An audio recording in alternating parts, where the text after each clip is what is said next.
Des flaques sombres de sang avec des éclats de verre ont teint le bitume gris. Un ange blanc aux cheveux bruns s'est envolé de cet endroit. Cette fille pourrait-elle jamais apprivoiser une panthère noire comme ce lapin? Le symbiose, c'est bien après tout. Pourrait-elle jamais profiter de la vie avec sa fille? Ou peut-être conclurait-elle un mariage fictif avec le héros pour sauver sa famille. Mais pour l'instant, notre héroïne Rose se tenait avec un visage effrayé, regardant quelque chose d'imprévisible. On lui a fait comprendre que c'était vraiment dommage, car elle était arrivée à l'heure, sinon on aurait pu lui couper la tête. Notre héroïne n'aurait jamais pu s'imaginer dans le genre de survie. Et elle ne voulait vraiment pas aller travailler, donc ouvrir les yeux ce jour-là était vraiment difficile. La jeune fille ne comprenait pas pourquoi elle rêvait d'un hôtel. Cela ressemblait de plus en plus à une maladie professionnelle. Un étranger inconnu assis dans un fauteuil lui a demandé d'essuyer sa main. La jeune fille a obéi et a pris un torchon qui ressemblait plus à un chiffon et l'a trempé dans de l'eau propre. Approchant un inconnu, notre héroïne sentit soudain une forte odeur de sang et regretta immédiatement d'avoir choisi ce travail. Toute la main de l'étranger était couverte de sang et une cicatrice en forme de croix ornait sa paume. Notre héroïne eut l'impression de l'avoir déjà vu quelque part.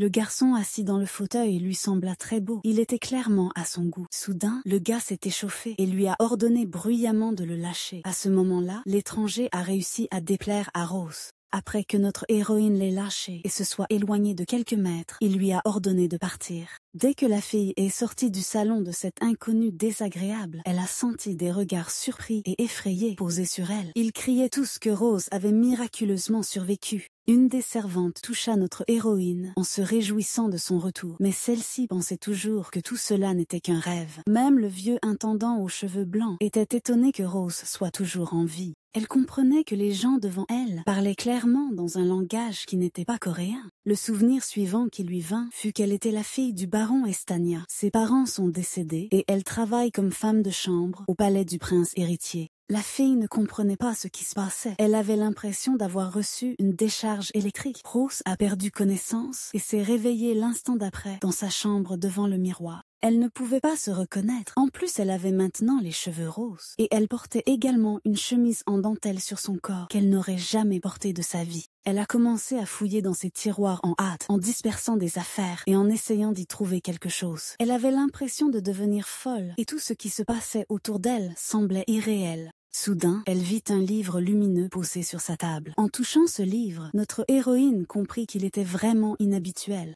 À ce moment-là, comme une vague de vent traversant la pièce, laissant des sensations très étranges. Rose comprit que c'était le journal intime d'une jeune fille dont elle habitait le corps. Il y était écrit l'emploi du temps du prince, ainsi que le fait que la jeune fille devait le tuer. La précédente femme de chambre des chambres, Émilie, était décédée et elle était la suivante sur la liste. Mais comment une simple femme de chambre pouvait-elle tuer un prince? Elle ne comprenait pas. Son Altesse le Duc voulait tuer le prince héritier Kyle Forbes. En entendant ce nom, notre héroïne a réalisé qu'elle était arrivée dans un autre monde. La première chose à faire était de reprendre ses esprits pour ensuite comprendre la situation. Les souvenirs de la propriétaire de ce corps revenaient progressivement. Elle comprit qu'elle était Rose Stanley.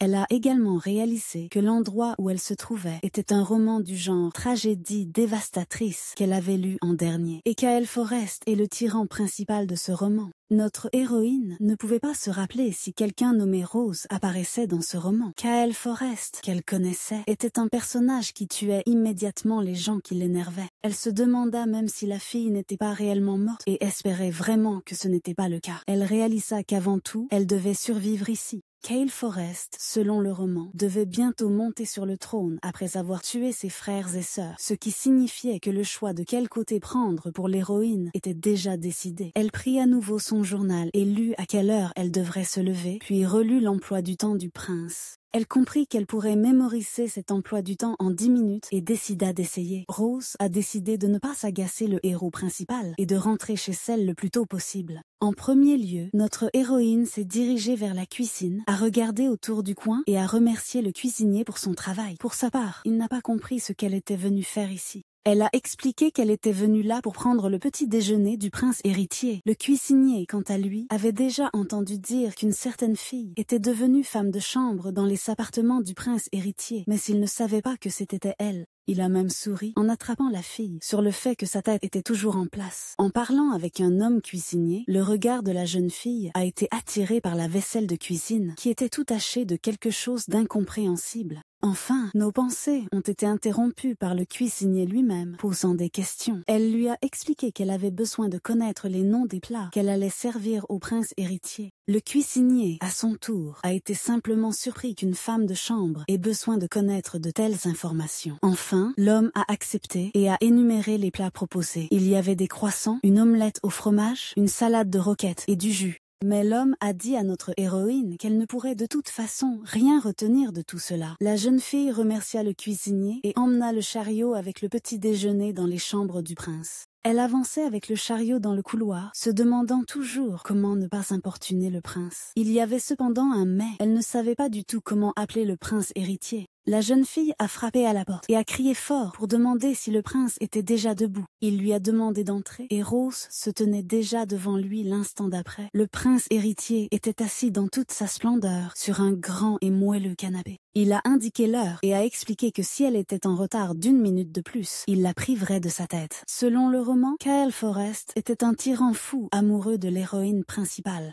Il a déjà dit à la pauvre fille qu'il était désolé qu'elle soit arrivée à l'heure. Notre héroïne pensait qu'elle n'avait aucune idée que, à ce moment-là, Kyle était tout simplement fou. Rose ne perdit pas de temps et décida de transférer tous les plats du chariot sur la table du prince. Enfin, le transfert de la nourriture fut terminé et le petit déjeuner du prince était déjà sur la table. Rose a remarqué que la chambre du prince était trop modeste pour toutes ses affaires. De plus, la nourriture était très maigre pour un palais impérial. Et en plus de tout cela, Rose était la seule servante du prince. La jeune fille décida de raconter au prince l'histoire du petit déjeuner d'aujourd'hui. Elle lui a présenté les croissants les plus délicieux, une salade de roquettes et une omelette au fromage. Soudain, le prince se leva de son divan et s'approcha de notre héroïne. Il s'est appuyé contre le mur juste à côté de son visage. La jeune fille a été effrayée par cette manœuvre. Le prince héritier a demandé à Rose si elle avait changé sa stratégie. La jeune fille ne comprenait pas de quoi il parlait. Elle avait l'impression que le garçon n'aimait pas son menu d'aujourd'hui. Il semblait y avoir comme un courant électrique entre eux. Il continuait à regarder la jeune fille avec malice, tandis qu'elle ne faisait que sourire en retour. La voix du prince est déjà passée au cri. Il exigeait qu'on lui réponde comme il se doit.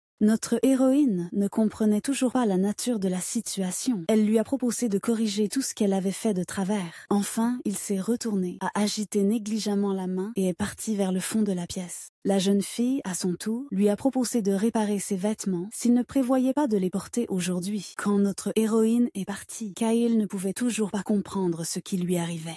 Un peu plus tard, Rose était déjà assise sur un banc à la table de la salle à manger du personnel. À ce moment-là, une fille brune aux cheveux courts s'est précipitée sur elle. Mia a désespérément commencé à secouer la fille, ne croyant toujours pas qu'elle était en vie. Elle était étonnée que celle qui était la pire dans l'exécution des tâches au château et avait été exilée dans les appartements du prince soit toujours en vie. De plus, Mia a dit que notre héroïne avait la plus petite expérience de travail et faisait beaucoup d'erreurs. La brune a raconté que la fille avait été renvoyée parce qu'elle avait cassé une assiette coûteuse la dernière fois. La mégère ne s'est pas calmée. Elle a fait comprendre que si on devenait femme de chambre dans les appartements du prince héritier, on ne pourrait plus en sortir vivant. Tout dans cette histoire était très étrange pour notre héroïne. Kyle qui surveillait tout, ses pauvres vêtements et sa cabane, ainsi que l'ordre de la fille de le tuer. Rose a demandé à Mia si elle avait entendu des rumeurs et elle a répondu qu'une nouvelle femme de chambre avait été amenée au palais aujourd'hui. Notre héroïne a pensé que si son hypothèse était vraiment vraie, elle devait mourir aujourd'hui.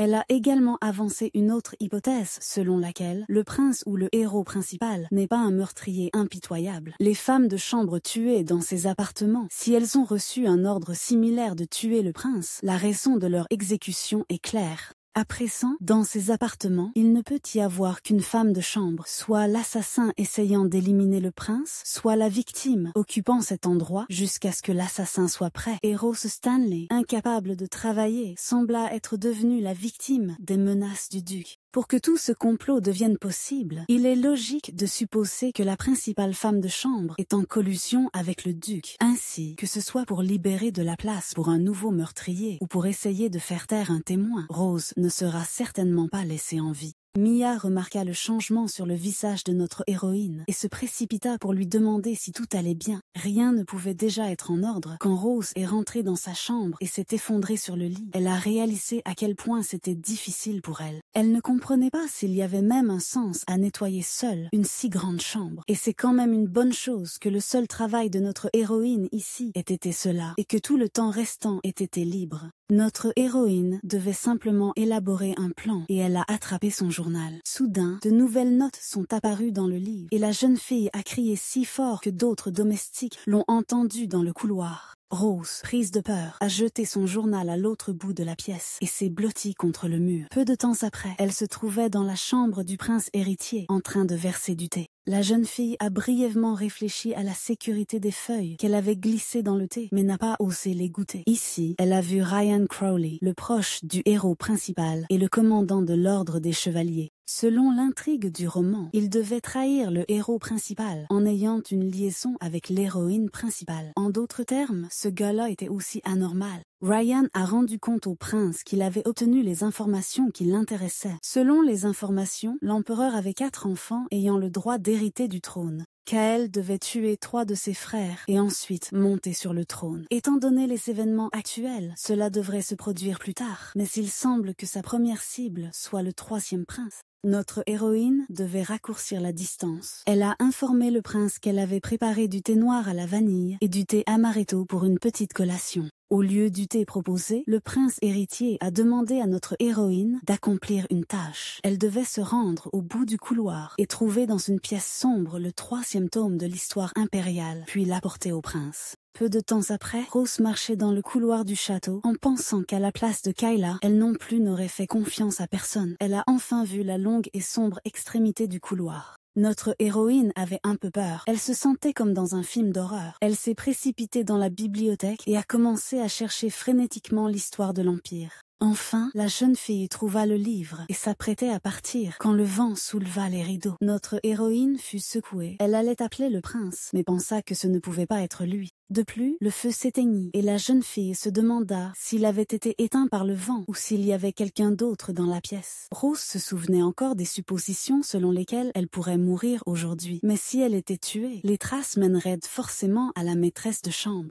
En se retournant, l'héroïne vit la fenêtre ouverte et pensa qu'il pourrait très bien la pousser de là. Et pendant qu'elle réfléchissait, elle ne remarqua pas comment un jeune homme s'approchait d'elle par derrière et brandissait son épée. Pendant ce temps, dans son bureau, le prince parlait avec Ryan Crowley. Il lui a remis un document indiquant que la nouvelle femme de chambre était une recrue de l'organisation de mercenaires. Le prince a examiné attentivement les documents et a conclu que Rose Stanley n'était pas impliquée. Ryan, à son tour, a été surpris que Kyle se souvienne du nom de sa nouvelle femme de chambre, alors que ce dernier a simplement marmonné qu'il se souvienne de tous les noms. L'officier a déclaré que, apparemment, cette fois-ci la femme de chambre a plu au prince. Il a simplement répondu qu'il ne comprenait tout simplement pas ce que cette fille avait en tête. Il a également réalisé que beaucoup de temps s'était déjà écoulé et que Rose n'était toujours pas dans son bureau. Le prince et l'officier se précipitèrent anxieusement dans le couloir du palais en direction de la bibliothèque, car elle comprenait que si la fille n'était pas liée au duc, il essaierait de l'éliminer. Sur son visage, des gouttes de sueur ont commencé à perler. Il ne pouvait pas croire qu'il avait pu la piéger lui-même. Ils ont accéléré le pas, et enfin, le prince a pu ouvrir la porte de la bibliothèque.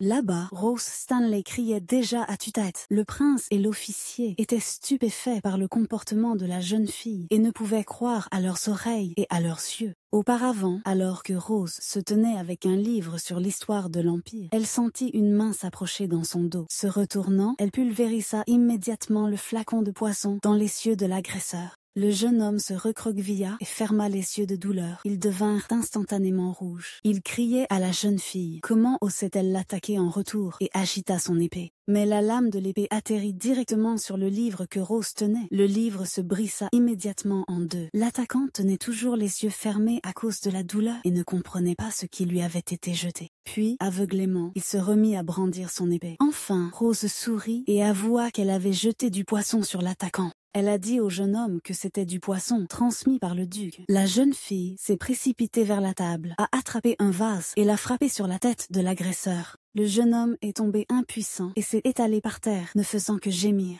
Notre héroïne pensait qu'elle allait mourir, mais à un moment donné, elle a commencé à se réjouir de sa victoire. Elle a sauté sur le dos du jeune homme qui l'attaquait et a continué à sauter dessus, lui demandant qui l'avait envoyé. Finalement, elle l'a traité de sac à excréments au moment où le prince est entré avec un officier. Rose se serra dans un sourire accueillant qui s'étira sur son visage et salua le prince. Elle voulait juste rapporter que cet homme était probablement du duc quand le prince s'approcha d'elle, souriant largement. La jeune fille sortit le flacon de poisson qu'elle avait et raconta comment elle l'avait vaporisé sur le visage de l'agresseur. Le prince a immédiatement reconnu ce poison. Celui qui en est victime doit vomir du sang pendant 1 heure, puis la mort survient. L'officier Ryan a reconnu en le jeune homme le palefrenier local. Le prince a demandé à l'officier de s'occuper de l'agresseur pendant qu'il emmenait Rose ailleurs. Au bout d'un moment, il était déjà assis dans le fauteuil, tandis que notre héroïne se tenait debout devant lui, les mains croisées sur son tablier. Il décida de lui demander directement qui elle était et quel était son rôle. Rosa réfléchissait à ce qu'elle allait dire au prince héritier. La jeune fille lui expliqua qu'avant d'arriver dans les appartements du prince, elle avait reçu une mission du duc qui lui avait donné un poison. Elle demanda aussi si une personne capable de réfléchir ne devrait pas savoir devant qui se mettre à genoux. Soudain, Rose tomba à genoux et cria de manière poignante au prince qu'elle l'aiderait de tout son cœur. Le prince s'inclina légèrement vers elle depuis son fauteuil et demanda ce qu'elle pouvait bien faire pour l'aider. Rose expliqua qu'en étant à la cuisine, elle avait remarqué que beaucoup de choses nécessitaient des améliorations. De plus, elle savait comment gérer le ménage, les vêtements et créer un environnement confortable pour le prince. Le prince lui a fait comprendre qu'il était le descendant d'un traître et a demandé quel avantage elle pourrait tirer de son service en général. Elle a raconté qu'elle avait entendu dire qu'une nouvelle femme de chambre était arrivée au château. La jeune fille s'est agenouillée encore plus bas, heurtant le sol de son front. Elle devait convaincre le duc de son obéissance totale. Elle lui a demandé de lui donner une chance de le remercier, et un sourire est apparu sur le visage du prince à ce moment-là. Le prince a accepté de lui donner une chance, mais a demandé de ne plus utiliser l'étiquette qu'elle applique lorsqu'elle communique avec lui. Quelque part dans les souvenirs, un petit garçon aux cheveux foncés expliquait à un souverain redoutable que sa maman n'avait pas trahi. Il a demandé à son oncle bienveillant d'aider sa mère, car elle n'avait rien fait de mal. On lui a répondu qu'ils étaient impuissants à faire quoi que ce soit, y compris pour le prince. Depuis lors, l'idée s'est fermement installée dans la tête du garçon que si tu ne veux pas mourir, tu dois tuer, et si tu ne tues pas, tu mourras toi-même. Soudain, parmi toutes ces pensées, l'image de Rose avec du thé et des biscuits aux pommes est apparue dans ma tête. À ce moment-là, le prince se réveilla et mit longtemps à comprendre ce qui diable s'était passé. À ce moment-là, Ryan Crowley entra dans la pièce avec un livre à la main. Il ne savait pas que le prince était dans la pièce à ce moment-là. L'officier prévoyait simplement de déposer son rapport et de partir. Le prince lui-même ne pouvait pas comprendre s'il dormait encore ou non. Sa tête lui faisait mal. Ryan Crowley lui a dit qu'il avait réglé le cas du mercenaire et avait sorti un livre endommagé de son sac à dos. Pendant ce temps, le chef de cuisine s'intéressait vivement à la raison pour laquelle notre héroïne venait à la cuisine tous les jours. Rosa sortit son bonnet et expliqua au chef que les cheveux devaient être attachés en dessous, les ongles coupés et la barbe raccourcie. À ce moment-là, le chef se mit en colère, ne comprenant pas qui était cette fille qui osait lui donner des ordres. La jeune fille commença à chanter de sa voix étrange sur le fait que la nourriture du chef cuisinier était préparée avec une sincérité totale. Mais que se passerait-il si, dans un cas sur 1 milliard, quelque chose d'étranger était découvert dans le plat? Le chef cuisinier fut terrifié par ces paroles. Notre héroïne remarqua avec enthousiasme que notre chef cuisinier ne pouvait pas commettre une telle erreur. Le cuisinier a remarqué avec un sourire que la jeune fille devant lui était celle-là même qui avait survécu dans la chambre du prince. Il a tapoté amicalement le dos de la jeune fille, puis a pris le bonnet de ses mains et l'a mis sur sa tête. Il s'est présenté à notre héroïne comme Tyler et lui a proposé de lui raconter tout ce dont elle pourrait avoir besoin. Il l'a également présentée à tous, en la décrivant comme la femme de chambre des appartements du prince. Tous les serviteurs se sont précipités vers notre héroïne pour la rencontrer. Derrière ce tableau se tenait un jeune homme roux, assis dans un coin et mâchant une pomme. Après un certain temps, Rose se tenait déjà devant le prince, qui la regardait méchamment dans son bureau. Sur la table entre eux se trouvait un livre à moitié déchiré et cassé. Il a demandé à notre héroïne au moins quelques justifications pour avoir abîmé le livre. Elle pensait qu'elle pourrait s'approcher de lui et lui demander de ne pas s'inquiéter à cause d'un simple livre, mais il l'aurait puni. Au lieu de 1000 mots, elle promit de lui trouver le même livre. Alors le prince demanda à la jeune fille d'ouvrir le livre et de voir ce qu'il y avait à l'intérieur. Et dans ses mains se trouva immédiatement une feuille d'or. Le prince la regarda d'un regard encore plus menaçant, tel un tigre prêt à bondir. La jeune fille accepta immédiatement et c'est alors que Kyle lui lança un sac d'or. Il lui donna seulement 2 jours pour que l'héroïne puisse lui rendre cette feuille d'or. Lorsque Rose partit, Ryan Crowley se tourna vers le prince en émettant l'hypothèse qu'une simple femme de chambre ne serait pas capable de trouver un billet d'invitation pour l'enchère organisée par le 3e prince, qui s'avéra être une feuille d'or. Le prince acquiesça, mais Ryan, de son côté, ne comprenait pas pourquoi Kyle l'avait envoyée pour cette mission. Il répondit qu'elle s'était portée volontaire elle-même. L'officier suggéra qu'il serait bien si elle réussissait à l'attraper, mais le prince n'y croyait pas, car cela était impossible. Pendant ce temps, Rose était déjà sortie dans la rue, où d'autres femmes de chambre lavaient des vêtements et du linge. Ce n'est que maintenant qu'elle a réalisé qu'elle tenait une invitation pour le bal masqué. Elle pensait que les autres se transformaient en dames de romans romantiques et menaient une belle vie, tandis qu'elle n'avait pas de chance. Avant tout, Rose a décidé de demander de l'aide à Mia. Elle lui a demandé si elle savait quel aristocrate était proche du 3e prince. Quand notre héroïne a demandé à la fille à propos des bibliothèques, elle lui a répondu qu'elle connaissait un bon endroit. Mia a remis à notre héroïne une carte sur laquelle était dessiné le chemin jusqu'au magasin de Stokes. Après un certain temps, la jeune fille marchait déjà, habillée, le long de la rue commerçante principale à l'extérieur du château. Sur son chemin, on lui proposait des pommes mûres et juteuses, mais elle refusait généreusement. Rose pensait que puisqu'il s'agissait d'une romance fantastique avec un genre de tragédie dévastatrice, l'atmosphère serait dépressive, mais tout était différent. Elle regardait attentivement la carte que Mia lui avait donnée, mais elle ne pouvait rien distinguer. Soudain, un garçon avec un sac passa près d'elle, ne remarqua pas notre héroïne et lui heurta douloureusement l'épaule. À ce moment-là, un garçon aux cheveux roux posa sa main sur son épaule et regarda directement dans son visage. Le jeune homme lui a dit à quel point il était intéressé. C'est pourquoi il suivait notre héroïne jusqu'au palais du prince héritier. Cela l'a surpris et en même temps l'a mise en colère. Elle ne comprenait pas pourquoi il s'était accroché à elle. Le jeune homme s'est présenté comme Andy. Il lui a raconté comment il l'avait vu être représenté par Tyler aux autres dans la cuisine. La jeune fille se retourna méchamment, sans prêter attention à ses paroles, et lui demanda de ne pas la suivre. Mais, malgré sa demande, le garçon la suivit quand même. Il arracha le papier de ses mains, regarda et reconnut immédiatement le magasin de Stokes. Le garçon roux lui a proposé ses services de guide, car personne ne connaissait mieux ces endroits que lui. Un peu plus tard, notre héroïne marchait déjà dans une ruelle sombre, suivant le garçon qui sifflotait joyeusement une chanson. Enfin, il s'arrêta et fit un signe joyeux en direction du magasin de Stokes, indiquant qu'ils avaient enfin terminé leur chemin. Le gars a même galamment ouvert la porte pour elle et a laissé entrer la jeune fille dans la pièce sombre. Il essayait de demander à Rose quel livre secret elle voulait trouver ici. Il lui a demandé si c'était pour ces livres qu'elle était venue ici par hasard et a sorti quelques livres de l'étagère. C'étaient des romans d'amour d'origine inconnue.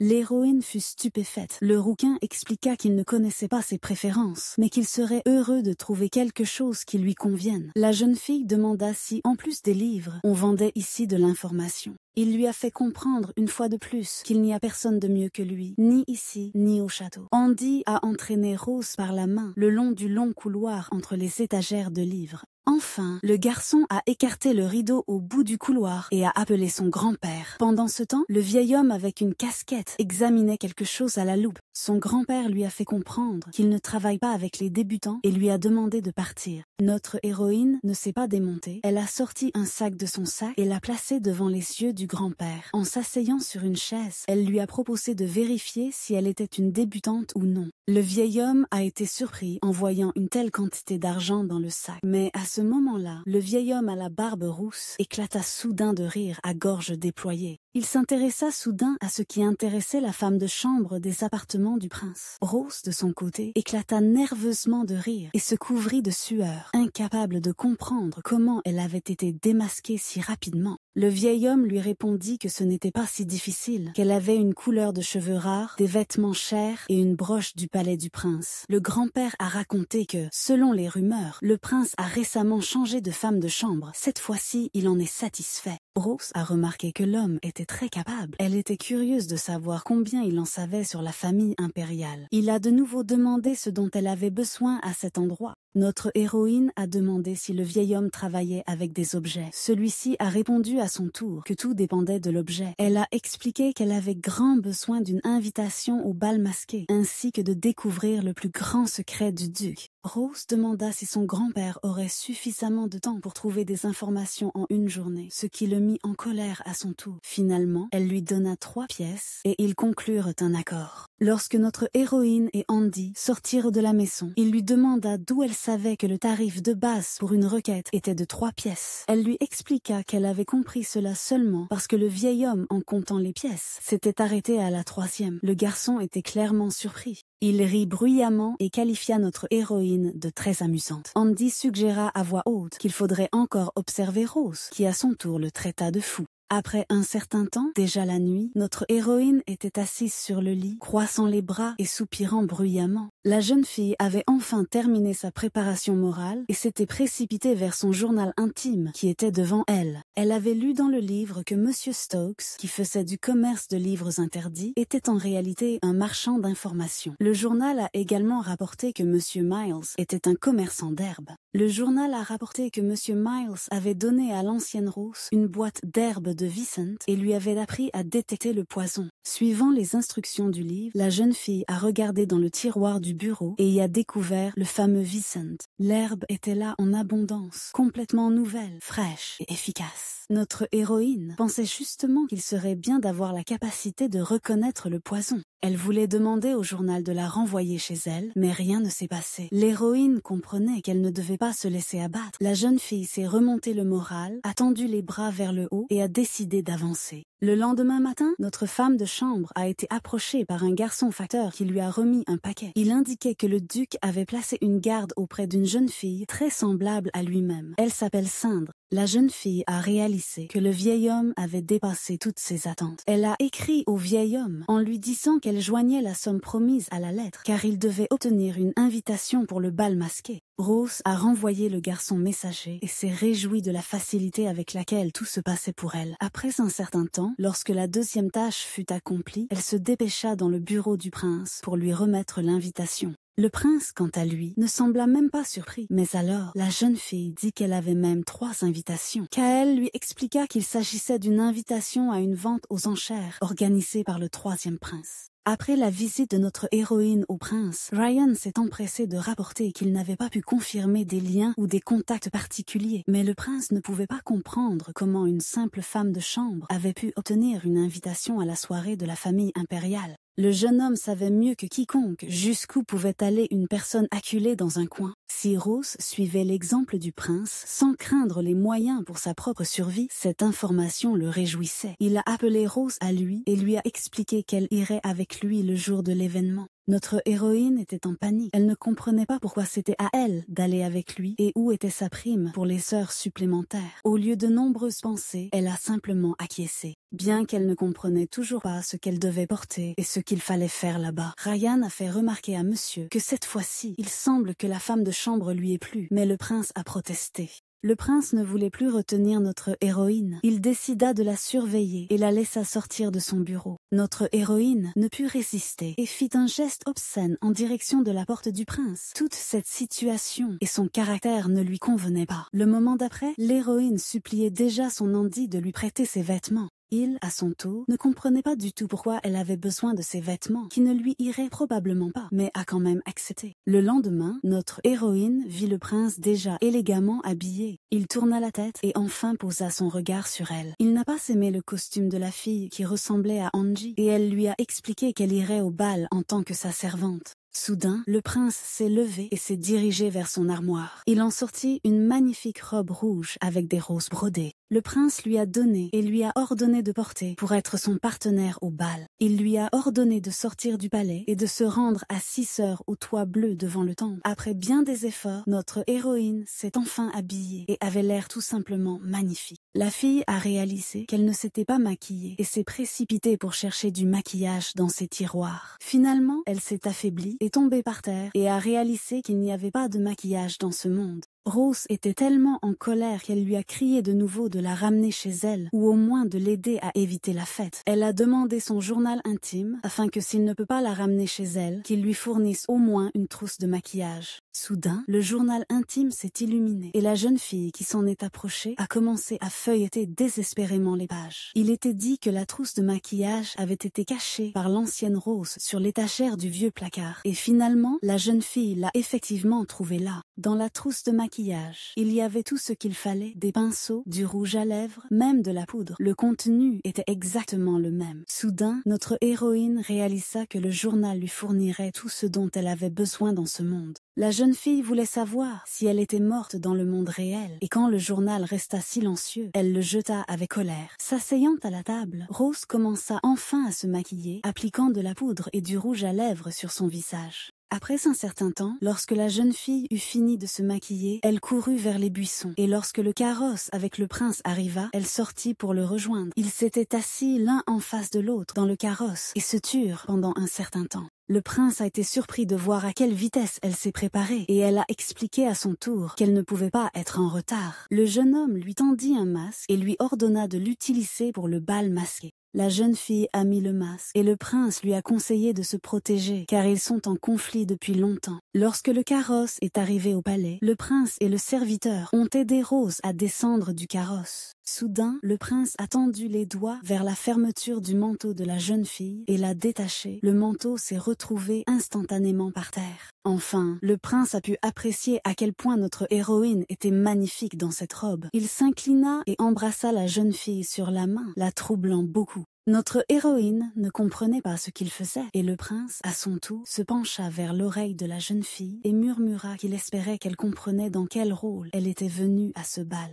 Si l'on y réfléchit, partout où l'on regardait, il n'y avait que des couples. Le prince a demandé à Rose de prendre son bras et d'avancer. Une fois à l'intérieur, Cale observait toujours notre héroïne assise à côté de lui. Il a remarqué qu'elle avait l'air d'une aristocrate, ce qui la rendait encore plus belle, et il s'est souvenu de sa mère qui portait cette même robe autrefois. Notre héroïne a regardé le prince avec inquiétude, tandis que celui-ci éprouvait des sentiments confus à son tour. Finalement, il reprit ses esprits et lui tendit la main. Ils se dirigèrent vers le centre de la salle où il lui proposa de danser avec lui. Notre héroïne ne pouvait pas refuser, même si elle comprenait qu'elle ne savait pas danser. Ils tournoyaient dans une danse lente. Il semblait que tout autour d'eux se dissolvait simplement de leurs mouvements. Notre héroïne a remarqué qu'il était beau, même avec la moitié du visage caché. Soudain, le prince dit à la jeune fille que si elle lui marchait sur le pied, il ordonnerait immédiatement son exécution. Et à ce moment-là, Rose perdit toute sympathie pour lui. Enfin, l'animateur annonça que l'événement allait commencer, alors il fallait vite prendre sa place. En chemin vers la salle, il y avait de vives discussions sur les lots. Apparemment, ils discutaient de certains animaux sauvages. Sur scène est apparu l'animateur. Il a salué les pressants et a annoncé le premier lot. Le premier lot s'est avéré être un loup à crinière d'argent enfermé dans une cage métallique.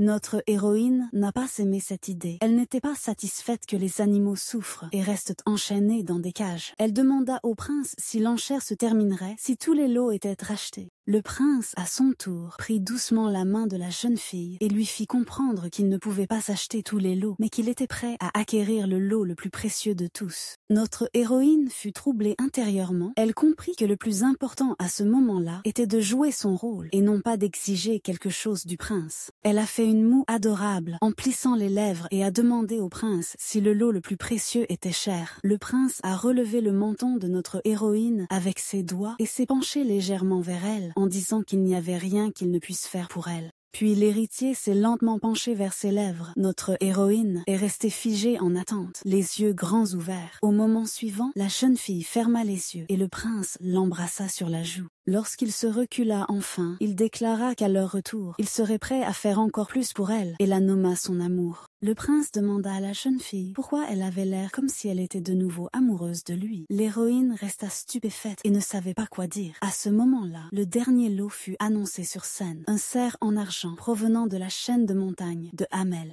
Rose regarda attentivement le prince, se demandant avec intérêt à quoi il pensait en ce moment. Enfin, elle se tourna à nouveau vers la scène et pointa du doigt ganté vers le cerf d'argent, indiquant qu'elle le voulait précisément. Toute la salle a éclaté de cris, chacun fixant son prix le plus avantageux, l'un plus élevé que l'autre. Enfin, le prince a fixé le prix le plus élevé, que personne d'autre ne pouvait surpasser. L'animateur était clairement choqué par cette offre et a immédiatement annoncé à toute la salle que le cerf était vendu. Après l'enchère, nos invités ont été conduits dans une salle d'attente où ils devaient attendre leur lot. Le prince s'est détaché de la main de Rose et lui a ordonné de ne pas se détendre car ce n'était que le début. Il a informé qu'il devait y avoir un document quelque part à cet étage confirmant les paiements effectués par le troisième prince. Notre héroïne s'est inclinée devant son prince et a accepté qu'il lui ait tout expliqué en détail. Il a de nouveau touché son menton du bout des doigts et a dit qu'il voyait l'expression de son visage. Le prince a fait comprendre à Rose qu'il ne lui faisait toujours pas confiance, donc elle ferait mieux d'être prudente. Enfin, elle a compris que cet homme était un tyran, qu'il tuerait plus tard tous ses frères et monterait sur le trône impérial. Rose se souvint que le prince avait dit qu'il fallait trouver des documents, mais les gardes arriveraient bientôt, donc ils ne seraient pas autorisés à sortir de ces pièces. Notre héroïne a commencé à contourner les murs et à les frapper avec curiosité. Elle marchait d'un mur à l'autre. Pendant ce temps, le prince ne comprenait pas ce qu'elle faisait. À un moment donné, une pensée commune a traversé entre eux et un regard, comme un éclair. Les serviteurs ont roulé un chariot avec un cerf dans la pièce et ont demandé de vérifier la marchandise avant d'apporter le parchemin avec le sceau. De plus, les employés ont proposé aux invités de boire du vin blanc de raisin qui leur a été spécialement apporté. La jeune fille prit un verre de vin dans sa main et décida de le vérifier d'abord en trempant une feuille dans le vin. La feuille changea immédiatement de couleur. La jeune fille comprit qu'il y avait du poisson dans la boisson. Rose jeta un coup d'œil du côté du prince et vit qu'il portait déjà son verre à ses lèvres pour en boire. Elle se précipita vers lui et l'instant d'après lui arracha le verre de vin de la main. Le prince regarda notre héroïne avec colère et mépris, ne comprenant pas comment elle avait osé faire cela. Dès qu'il se tourna vers la pauvre fille avec un visage sombre, des voix se firent entendre derrière la porte. Quelqu'un s'approchait, ayant entendu le bruit. La fille courut vers le prince et s'assit sur le canapé, lui chuchotant à l'oreille que c'était du poison. À ce moment-là, elle le tira vers elle si fort qu'il tomba. À ce moment-là, des employés entrèrent dans la pièce, curieux de savoir ce qui avait provoqué ce bruit.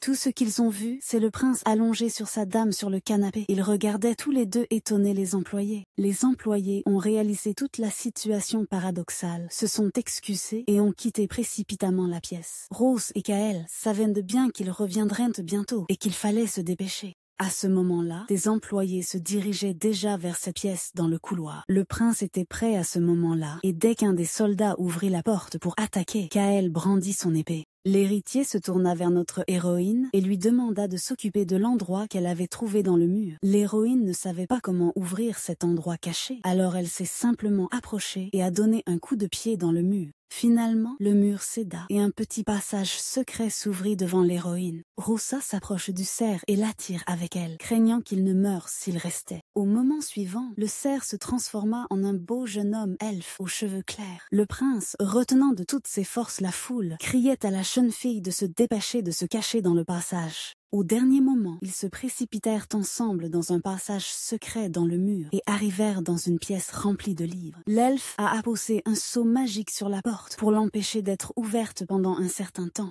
Ainsi, tous les trois se sont retrouvés enfermés sans possibilité de s'échapper. Mais au moins, le prince a trouvé le document qu'il cherchait sur le troisième prince. L'elfe a expliqué qu'il y a un autre espace dans la pièce, mais il ne sait pas où il se trouve. Le prince ne comprenait pas ce que l'elfe lui demandait. Après tout, il ne pouvait pas détruire tous les murs pour trouver cet espace. Soudain, l'héroïne a demandé au jeune homme aux cheveux blancs s'il y avait un endroit parmi les étagères où la magie était plus perceptible. Elle avait lu quelque part dans les livres que c'était ainsi qu'on pouvait trouver un passage secret. L'elfe a indiqué à la jeune fille l'une des étagères de livres près du mur. Elle s'est approchée de ces étagères et a essayé de pencher un livre pour le sortir. À l'instant suivant, les étagères de livres se sont écartées, laissant apparaître un passage vers un escalier. Le prince était surpris de voir comment Rose avait pu faire ce qu'elle venait de faire. Il s'approcha de notre héroïne et la pressa contre les étagères de livres, lui tenant le poignet. Il avait besoin de réponses. Il voulait savoir ce qu'elle avait en tête. Au lieu de répondre, Rose leur conseilla de quitter rapidement les lieux, sinon les gardes pourraient bientôt arriver. Le prince a expliqué qu'il ne pouvait y avoir une organisation commerciale illégale sans mages, donc il fallait s'enfuir.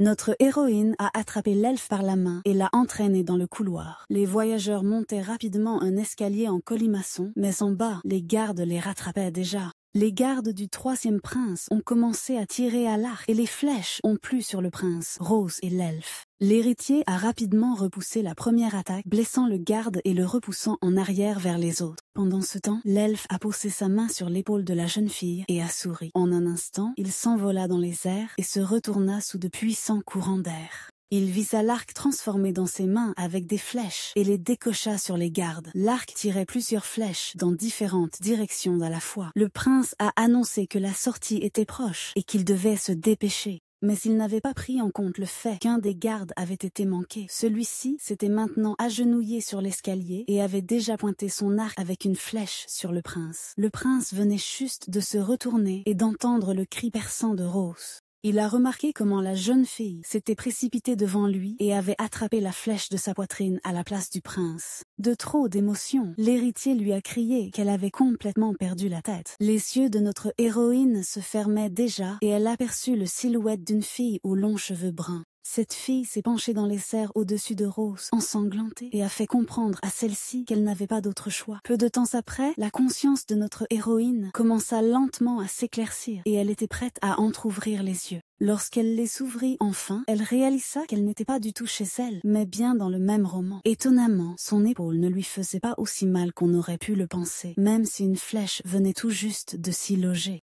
Soudain, la porte s'ouvrit et Mia apparut avec une larme à l'œil, suivie d'Andy. Mia, les larmes aux yeux, se jeta au cou de notre héroïne, racontant qu'elle avait pensé que la fille était déjà morte. L'instant d'après, elle devint sérieuse et commença à parler du fait que le prince avait dépensé pas moins de 9 flacons de potions de guérison pour Rose. Elle a dit que c'était leur salaire pour 5 ans, à quoi notre héroïne a répondu imperturbablement que si tu veux tout presser, sois prêt à payer autant. Andy rayonna de son charmant sourire, laissant entendre à Rose que s'il était mort, il s'ennuierait. Mia comprit que la jeune fille avait encore besoin de repos. Alors, elle prit congé de l'héroïne et emmena avec elle un Andy contrarié. Rose sourit. En réalité, elle était contente de sentir le soutien de ses amis. Mais Andy lui semblait toujours suspect. Il lui a chuchoté quelque chose avant de partir. Il fallait l'interroger à ce sujet. Notre héroïne se demandait ce qui était arrivé au héros principal quand elle a perdu connaissance. Il criait quelque chose. Et que s'est-il passé avec l'elfe? Elle ne comprenait pas non plus qui était cette fille aux cheveux bruns. Rosa s'étira sur le lit et réalisa qu'elle devait rencontrer le duc. Elle pensait que le prince ne confierait rien à une personne malade. Alors qu'elle attachait la ceinture en soie de sa robe devant le miroir dans la chambre, quelqu'un entra. C'était Ryan Crowley. Il a expliqué qu'il devait interroger Lady Stanley.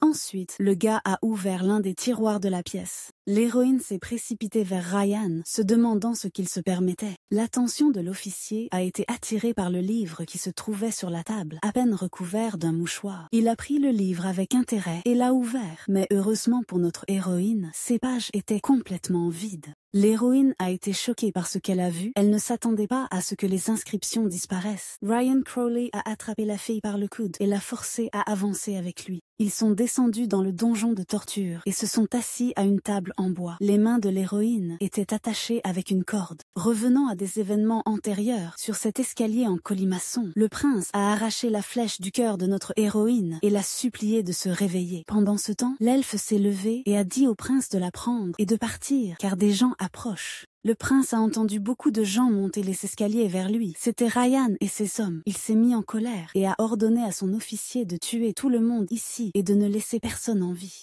Pendant ce temps, dans sa cellule, notre héroïne criait à Ryan qu'elle n'était pas coupable. Elle a frappé la table de ses mains bandées pour montrer son désaccord. Ryan a alors demandé à la jeune fille comment elle avait su que le vin était empoisonné. Cela a mis notre héroïne dans une impasse, mais elle a décidé de dire la vérité, à savoir qu'elle avait pris quelques feuilles de vigne pour accompagner le prince au bal masqué, juste au cas où. L'officier a avoué qu'il n'avait jamais entendu parler de cela auparavant et l'héroïne a fait semblant d'être surprise. Elle ne pouvait pas comprendre comment personne n'avait encore vérifié la nourriture et les boissons consommées par le prince. Ryan voulait aussi savoir comment Rose avait trouvé le passage secret que personne ne connaissait. À l'entrée du bureau, il y avait un dispositif magique que personne ne pouvait voir sans avoir des pouvoirs magiques. Elle a avoué à l'officier qu'il serait préférable d'interroger l'elfe qui possède des pouvoirs magiques car elle-même n'y est en rien liée. Ryan Crowley a expliqué qu'à son arrivée, il n'y avait pas d'elfe sur place. Notre héroïne a expliqué que de toute façon, ce n'est pas elle qui a trouvé le passage secret, mais l'elfe. Il a senti la magie. Elle ne pouvait pas comprendre comment un officier pouvait même l'interroger si ce n'était pas un ordre du prince. À ce moment-là, la porte de la cellule s'ouvrit et le prince lui-même apparut sur le seuil. Il était extrêmement mécontent et exigea des explications sur ce qui se passait ici en ce moment. L'officier s'inclina devant le prince et expliqua qu'il menait ici une petite enquête. Le prince a remarqué la corde aux mains de notre héroïne, ce qui l'a rendu encore plus furieux. Il ne comprenait pas pourquoi il fallait le faire, car bientôt ce serait l'anniversaire. Éprouvant un sentiment de déjà-vu, Rose se souvint que c'était dans l'original, juste après que Ryan ait exprimé ses sentiments à l'héroïne principale. Là, l'héroïne principale demandait au prince et à l'officier de ne pas se disputer à cause d'elle. Le prince ne comprenait pas encore si notre héroïne pouvait aussi être une espionne. Ryan a reconnu son erreur et s'est excusé auprès de l'héritier. Le prince a demandé à Rose de tendre les bras en avant et d'un coup d'épée à couper les liens. Ensuite, il a attrapé la jeune fille par la main et l'a entraînée dans l'embrasure sombre de la porte, loin de la prison. Ils ont couru sur les balcons du palais jusqu'à ce que notre héroïne s'arrête enfin et frotte son épaule blessée. Le prince lui a dit que si tout allait presque bien, elle devrait retourner travailler dans 3 jours. Plus tard, notre héroïne se tenait déjà dans le couloir avec Mia qui lui racontait le prix d'une potion. L'héroïne a réalisé que le prince avait simplement dépensé une tonne d'argent pour sa guérison. Rose pensa à haute voix que si elle demande au prince une prime pour heures supplémentaires, elle se fera sûrement couper la tête. Les gens dans ce monde ne savaient rien sur les heures supplémentaires et leur rémunération. Ils travaillaient simplement sans fin pour le même salaire. De son côté, Mila a dit à la fille que c'était le premier jour de paie aujourd'hui. Elle lui a proposé d'aller au festival et d'acheter quelque chose de cool. Au festival, il devait y avoir des marchands ambulants vendant toutes sortes de choses. Rose a proposé à Mia d'aller avec elle au festival, mais elle a expliqué qu'elle travaillait toute la semaine. Soudainement, une grande silhouette d'Andy apparut derrière notre héroïne et il lui proposa d'aller au festival avec lui. Après toutes ces paroles étranges, il semblait clairement suspect à la jeune fille. Néanmoins, elle accepta et ils devaient se retrouver demain à la porte Est. Notre héroïne prévoyait cette fois-ci de révéler sa véritable nature. Un peu plus tard, dans sa chambre, Rose était assise sur une chaise à côté de la table, se demandant comment révéler la véritable nature d'Andy. Elle n'avait reçu aucune information fiable des autres serviteurs qui le considéraient bon et décida de se tourner vers un livre. Le livre était toujours complètement vide après l'arrivée de Ryan Crowley. La jeune fille comprenait que le journal lui donnait toujours exactement ce dont elle avait besoin. Dès qu'elle a dit qu'elle devait révéler la véritable nature d'Andy, le journal a brillé d'une lumière rose. Au moment suivant, il y eut une entrée dans le journal indiquant que l'ancienne Rose avait rencontré Monsieur Miles. Il lui a donné un petit sac de poudre d'arbre Elgan qui pousse les gens à dire la vérité. L'ancienne Rose a laissé ce sac dans le premier tiroir du bureau. Jetant un coup d'œil là-bas, notre Rose a effectivement découvert un petit sac. La jeune fille a décidé en même temps de découvrir qui était cette fille aux cheveux bruns apparaissant dans ses visions. Elle avait l'impression que c'était le même personnage que l'héroïne du roman original, mais le journal, à son tour, ne lui a pas répondu. Le lendemain matin, notre héroïne s'est déjà habillée devant le miroir pour le festival à venir, dans une robe avec un petit chapeau sur la tête. Elle a fait des plans pour la journée, prévoyant de rendre visite au duc pour obtenir des informations sur Cindre et de rencontrer Andy pour le piéger avec de la résine et découvrir la vérité. Tout d'abord, notre héroïne se rendit chez le duc, devant les portes duquel se tenaient 2 gardes. Elle s'approcha des gardes avec un panier dans les mains et leur proposa de se régaler avec sa friandise. Les gardes se regardèrent et finirent par accompagner notre héroïne pour un pique-nique. Ils ont fait comprendre à la jeune fille qu'ils ne pouvaient pas divulguer d'informations sur la famille du duc. Et pendant que les gardes étaient distraits, l'héroïne a versé un peu de poudre de son sachet dans leur vin. Elle a demandé à la garde comment se portait la fille du duc et a vu comment ils ont bu le contenu de leur verre. Un des gardes a regardé la jeune fille avec étonnement et ne comprenait pas de quelle fille du duc elle parlait car il n'avait pas de fille. Rose était très bouleversée. Elle a dit au revoir aux gardes et a commencé à réfléchir à la façon dont personne ne pouvait ne pas savoir à propos de Cindre. Après tout, Monsieur Stokes a laissé entendre que le duc a une fille. Les informations de Stokes ne pouvaient en aucun cas être erronées. Alors où Cindre pourrait-elle se trouver maintenant? Pendant que la jeune fille réfléchissait, une voix familière l'a appelée. C'était Andy qui plaisantait sur le fait qu'elle s'était habillée si joliment pour lui. Il a attrapé Rose par la main et l'a emmenée sur la place principale du marché. Les gars prévoyaient de manger d'abord. Le garçon aux cheveux roux souriait et semblait clairement heureux. Il a dit à la fille qu'on ne pouvait pas trouver un meilleur guide. Sur le chemin, tous ceux présents sur la place saluaient Andy et essayaient de le régaler de différentes gourmandises. Notre héroïne lançait des éclairs des yeux à Andy. Elle comprenait maintenant pourquoi il était toujours si amical. Enfin, nos héros sont arrivés à un endroit où ils pouvaient manger. La propriétaire de l'auberge a immédiatement reconnu Andy et sa compagne entrant dans son établissement. Elle a demandé des nouvelles du grand-père du garçon et de sa propre santé. La propriétaire a demandé au sujet de la fille qui était à côté du roux si c'était sa petite amie. Enfin, nos voyageurs se sont assis à table. Andy a pris le menu et a commandé une tonne de plats délicieux. Quand la bière a été apportée et que le gars s'est distrait, Rose a rapidement versé de la poudre dans son verre. Quand le gars s'est distrait et a apprécié la soirée, la fille lui a demandé comment il comptait manger autant de choses. Il n'y voyait rien de mal, a pris une chope de bière et l'a bu. La fille a décidé de ne pas tarder et a demandé à Andy ce qu'il voulait dire en parlant dans la chambre, si elle avait obtenu ce qu'elle voulait. Le gars a répondu en mangeant un steak qu'ils étaient allés à une vente aux enchères avec le prince pour prouver l'activité illégale du 3e prince. L'héroïne était choquée. Comment pouvait-il connaître toutes ces informations? Mais Andy lui a dit qu'il était le petit-fils de Stokes. La fille ne pouvait pas comprendre pourquoi le gars lui parlait de ça seulement maintenant. Rose ne pouvait pas comprendre pourquoi la situation actuelle la mettait tellement en colère. Elle a demandé à Andy pourquoi il travaillait alors au palais et il a répondu à son tour qu'il ne voulait tout simplement pas marchander des informations. Andy n'aimait pas rencontrer beaucoup de gens et tout le travail de recherche d'informations le fatiguait en général. Il voulait voyager et proposait à notre héroïne de se joindre à lui. Le gars a également demandé pourquoi elle lui avait versé de la résine d'Elgan. La fille n'a pas pu se retenir et s'est étouffée avec de la bière en la renversant. Le pauvre gars s'est retrouvé trempé de la tête aux pieds de bière. Il a commencé à l'essuyer avec une serviette. Au même moment, le prince se tenait dans le palais avec une épée à la main, tandis que l'officier Ryan se tenait à l'écart de lui. À côté de l'épée ensanglantée sur le sol, gisait une servante assassinée qui se trouvait dans une mare de sang. Le prince a confié à l'officier la garde des documents, car s'ils disparaissent, ils ne pourront pas attraper le 3e prince. Dans les mains ensanglantées de Kyle se trouvait un document qu'il avait réussi à obtenir de Rose. Le prince essaya d'essuyer le sang de sa joue et sourit en imaginant la réaction de Rose lorsqu'elle apprendrait qu'il se rendait à son anniversaire. Pendant ce temps, Rose faisait semblant d'être idiote pour ne pas laisser paraître qu'elle avait réellement mis de la résine sur Andy. Mais s'il l'avait goûté et lui avait expliqué que la bière dans laquelle elle avait ajouté de la résine différait par sa couleur de sa propre bière. Soudain, les yeux d'Andy s'illuminèrent d'une couleur dorée étrange et inhabituelle.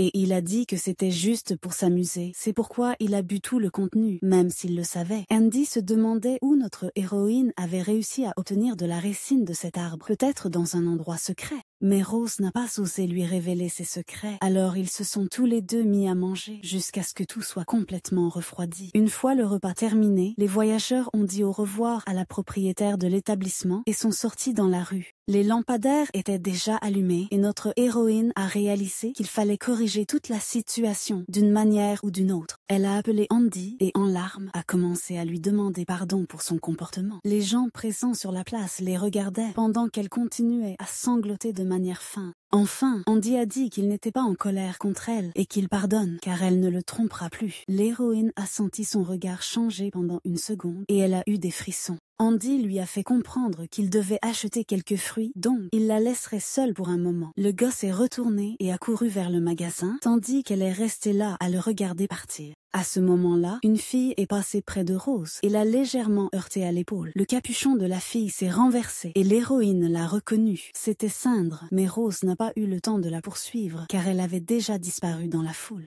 Elle était contrariée de l'avoir manqué et à ce moment-là, Andy est arrivé vers Rose avec des sacs de fruits dans les mains. Notre héroïne s'est adressée sérieusement au garçon et lui a demandé s'il pouvait trouver la personne. Peu de temps après, Rose se tenait déjà dans le bureau du prince qui lui a annoncé qu'elle était invitée à la fête d'anniversaire. La jeune fille tenta de rejeter la responsabilité sur Ryan Crowley, espérant qu'il irait à sa place. Mais le prince est resté imperturbable, expliquant que c'était elle qui devait être présente à cet événement. Il était difficile d'appeler cela un anniversaire, car en réalité, ce jour-là, les membres de la famille royale chassaient des monstres. Le prince a appelé notre femme de chambre et lui a ordonné de prendre les papiers de son bureau. En résumé, pendant ses vacances, Rose a décidé de mettre de l'ordre dans tous les papiers avec l'emploi du temps du prince. Il a vu cela, a lu tout ce qu'elle a écrit, il a aimé. Et depuis lors, notre Rose est devenue une femme de chambre polyvalente avec beaucoup de tâches. Cependant, grâce à tout cela, elle a finalement obtenu certaines informations sur le fonctionnement de ce monde qui n'était pas dans l'original. Dans ce monde, la force de la religion était absolue et les manifestations divines étaient visibles à l'œil nu. Il y avait des potions capables de guérir toute blessure ou maladie, une puissance divine faisant littéralement ressentir la sainteté. Tout cela signifiait que même les membres de la famille impériale n'avaient pas le droit de manquer les événements religieux. Son anniversaire a eu lieu dans les montagnes de Hamel, l'endroit où apparaissaient les monstres. Un événement religieux dédié à la façon dont le dieu principal de l'Empire, Kémésis, a puni le dieu maléfique Moriciassa. Notre héroïne pensait que si l'on regarde l'histoire de la Terre, il semble que le dieu maléfique ait été nommé ainsi simplement parce qu'il a perdu la bataille.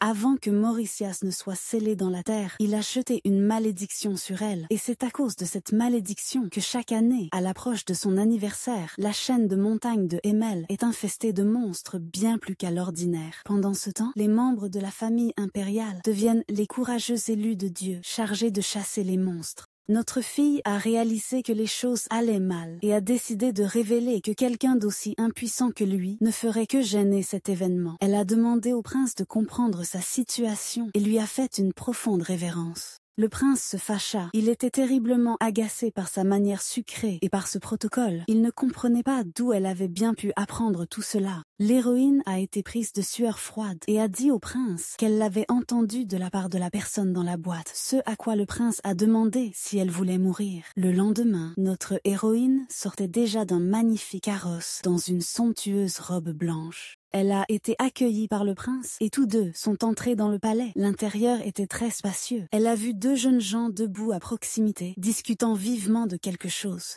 L'un des jeunes hommes a regardé la jeune fille et elle n'a pas pu s'empêcher de remarquer qu'il était très beau. Rosa a décidé de demander directement au prince qui était ce jeune homme et il lui a immédiatement répondu. C'était le troisième prince, et notre héritier au regard hautain s'est à son tour enquise auprès de la jeune fille si elle le trouvait pire que ce garçon. Notre héroïne a naturellement répondu qu'il n'y avait personne de mieux que l'héritier du prince. Elle prit le garçon par le bras et il lui demanda de ne plus utiliser cette manière de parler stupide, sinon il lui arracherait la tête. Pendant ce temps, le troisième prince s'est agenouillé devant le prêtre. La jeune fille observait cette cérémonie en l'honneur de l'anniversaire. La cérémonie commençait par le père remettant aux membres de la famille impériale des épées remplies de puissance divine. Lorsque les princes partaient chasser des monstres avec ces épées, celles-ci prenaient progressivement une teinte noire en fonction du nombre de monstres détruits. Cette cérémonie est extrêmement importante, c'est pourquoi des chevaliers les accompagnent généralement. Notre héroïne sentait tout le temps des regards hostiles dirigés droit dans son dos. Au prince, il sembla que la jeune fille pensait à quelque chose de mauvais, mais elle se contenta de secouer la tête, en réalité en pensant à encourager le prince à se faire des amis. Kael esquissa un sourire en coin en réaction à notre héroïne. La cloche sonna, et à ce moment-là, le pape bénit le troisième prince en lui touchant le sommet de la tête. Le prince expliqua que c'était une bénédiction. Une fois reçue, on ne risquait plus d'être frappé par le premier monstre. Elle s'étendait également à sa compagne. À son tour, notre héroïne remercia Kyle pour sa sollicitude. Peu de temps après, elle n'avait plus de visage tellement elle était fatiguée. La jeune fille avait chargé un énorme sac à dos pour la randonnée et maintenant, elle peinait à le porter sur son dos quand le prince s'approcha d'elle et le saisit par la poignée. Le moment d'après, il avait déjà arraché le sac des mains. Le prince mit ce lourd fardeau sur son épaule et avança. Notre héroïne a pensé qu'il était devenu beaucoup plus confortable près du personnage principal.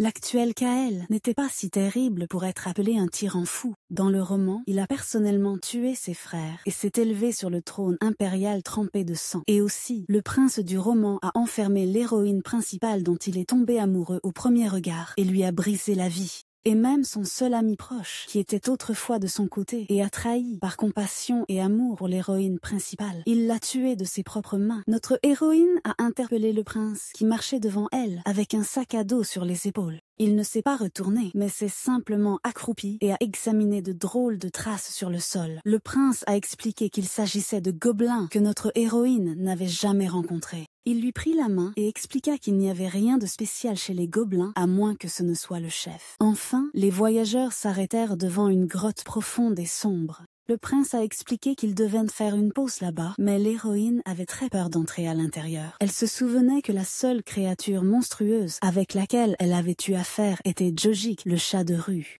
Le prince lui a proposé de rester si elle ne voulait pas partir, mais elle devait au moins surveiller. Rose a réfléchi. Est-ce que tous ces monstres pourraient vraiment exister? Elle s'est levée et a rapidement couru derrière le prince dans la grotte. Ils ont étendu le tissu l'un en face de l'autre et se sont assis, plaçant la lanterne au milieu. Heureusement que Rose a pris autant de provisions. Le prince était en train de manger du bœuf séché. Notre héroïne s'est excusée auprès du prince de ne pas avoir pu préparer quelque chose de plus délicieux pour le voyage. Il lui a expliqué à son tour qu'il était déjà suffisant qu'il y ait de la nourriture à cet endroit. Rosa fut ravie et reprit la parole avec sa voix, dont le ton déplaisait complètement au prince. Le prince a raconté qu'il était déjà venu ici auparavant quand il était petit. Sa famille pensait qu'il ne survivrait pas là-bas. Il a écouté ces conversations dans son enfance, en se cachant derrière les buissons. Le prince a raconté qu'il avait bénéficié du fait qu'on le méprisait. Les autres devaient probablement regretter qu'il ne soit pas mort à ce moment-là. L'héritier a dit qu'il fallait doucement se frayer un chemin pour trouver de la nourriture. Il prévoyait d'y aller seul, sans la fille qu'il ne pouvait pas envoyer lui-même. Rose a rapidement fait ses bagages et s'est dirigée vers lui, ne voulant pas admettre qu'elle avait peur de rester seule. Cela a amusé le prince.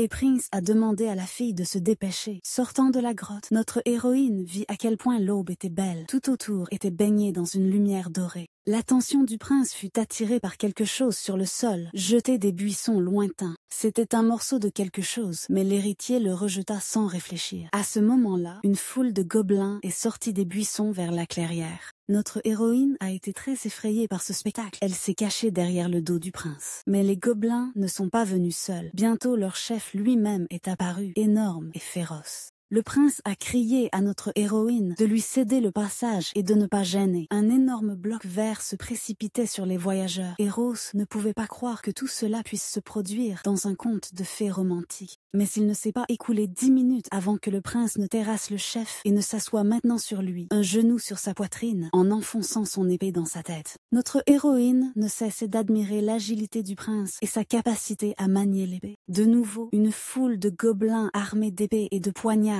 surgit des buissons, mais ils n'eurent pas le temps de faire quoi que ce soit aux voyageurs, se contentant de jeter un coup d'œil autour d'eux avant de s'enfuir de nouveau dans la forêt. Le prince expliqua à Rose qu'ils s'étaient enfuis en voyant leur chef gisant mort. Notre héroïne a remarqué une grande blessure à la jambe du prince. Il saignait abondamment. Elle voulait vraiment aider l'héritier, mais elle a alors remarqué quelque chose qui brillait dans les buissons. Sans perdre une seconde, la jeune fille a attrapé un flacon rouge dans son sac à dos et l'a lancé vers les buissons. Au moment suivant, le pot s'est brisé sur la tête du jeune homme qui se trouvait dans les buissons et il a été aveuglé par le mélange de poivre brûlant qui lui est entré dans les yeux. Il est tombé par terre en se couvrant les yeux de sa main et a éternué. Le prince, à son tour, s'est approché de lui avec son épée, menaçant comme un nuage d'orage. Le jeune homme aux cheveux clairs a pu distinguer le prince et a commencé à bafouiller que tout cela était un malentendu complet. Le prince a fait un geste et l'a frappé de sa main à l'instant suivant. Lorsque l'héroïne s'est approchée d'eux, elle a vu le garçon s'évanouir et être dans un état plutôt préoccupant. Le prince a félicité notre héroïne pour avoir créé une substance merveilleuse qui a eu un tel effet sur le garçon. L'héritier a informé Rose qu'il savait que quelqu'un se cachait dans les buissons tout ce temps. De plus, il était convaincu qu'il y avait quelqu'un d'autre dans les buissons et y a lancé son épée. Le prince appela le troisième prince à sortir, et celui-ci apparut derrière l'arbre avec une épée à la main. Le troisième prince se jeta avec colère sur Kael, mais celui-ci repoussa son attaque avec calme et impassibilité dans son regard. Il repoussa facilement son épée, et celui-ci atterrit loin des princes. Le prince a expliqué que l'abri était devenu inutile, et que ses vêtements étaient tachés à cause du troisième prince. Il ne savait pas comment celui-ci allait payer pour cela. Ensuite, l'héritier s'est penché vers le troisième prince et a placé une épée contre sa gorge. Maintenant, le troisième prince n'avait plus le cœur à rire, car l'épée lui avait entaillé la gorge. Pendant ce temps, notre héroïne s'est précipitée entre les princes et s'est agenouillée devant le troisième prince, les bras grands ouverts. Le troisième prince était Ash Forrest, un scélérat qui avait organisé une vente aux enchères illégale avec de l'argent provenant du fonds de la famille impériale et enfreint la loi sur la protection des animaux. Mais notre héroïne ne pouvait toujours pas se résoudre à le tuer, car alors notre prince deviendrait aussi cruel. Elle a expliqué qu'Ash avait déjà perdu son esprit combatif et qu'il pourrait devenir lui-même une proie pour les monstres. La jeune fille a proposé de laisser le troisième prince ici. Le prince ne pouvait pas croire que la femme de chambre était si pieuse et lui a ordonné de faire comme elle le sait. Il a complètement perdu tout intérêt pour toute cette situation. Il a décidé de se promener un peu dans la région, plongé dans ses pensées. Les mots de Rose tournaient toujours dans son esprit. Elle ne lui a pas dit de ne pas le faire, mais a dit que ce n'était pas obligatoire. Pendant ce temps, la jeune fille essayait de faire comprendre à Ash qu'il ne pouvait plus faire de bêtises, sinon il pourrait vraiment mourir.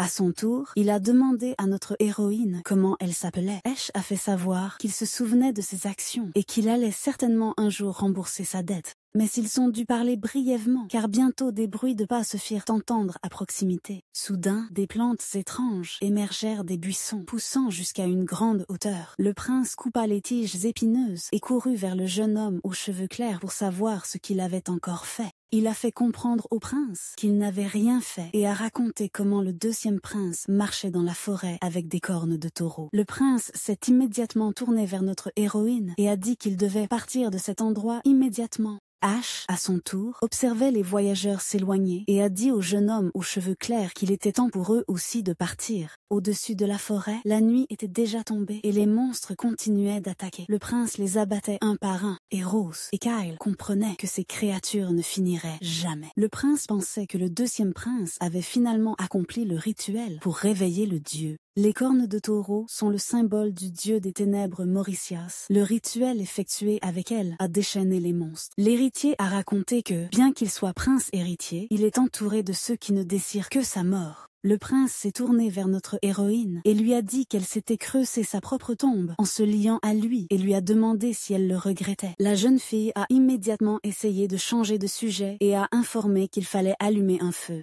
Rose sortit de son sac un silex et commença à l'étinceler jusqu'à ce qu'une étincelle apparaisse. Quand le feu s'est enfin allumé, le prince a soupiré de satisfaction, reconnaissant qu'elle pouvait être utile. Notre héroïne a souri largement et a dit qu'elle ne regrette pas d'être avec le prince, car elle n'est pas encore morte. Elle était désolée pour Kyle. Il a perdu sa mère et il n'avait personne de fidèle à ses côtés. Elle voulait encore demander au journal comment arrêter le bain de sang, mais a décidé de ne pas le faire en présence du prince. Nos voyageurs n'avaient pas encore eu le temps de dire un mot que le prince s'est levé, a attrapé son épée et d'un coup a dévié les flèches qui volaient droit sur eux. Il a vu qu'une autre flèche avait été tirée, volant dans le dos de Rose, et elle ne l'avait pas vue. Le prince a renversé la jeune fille par terre et s'est jeté sur elle. Elle sentit une flèche aiguë sortir de sa poitrine. La jeune fille se précipita vers le feu et l'éteignit rapidement avec sa cape pour ne pas s'attirer l'attention de quiconque. Elle releva le prince blessé du sol et tenta de l'emmener loin de cet endroit en le soutenant par le bras. En dernier lieu, elle a jeté un verre quelconque vers deux chasseurs se tenant derrière les buissons.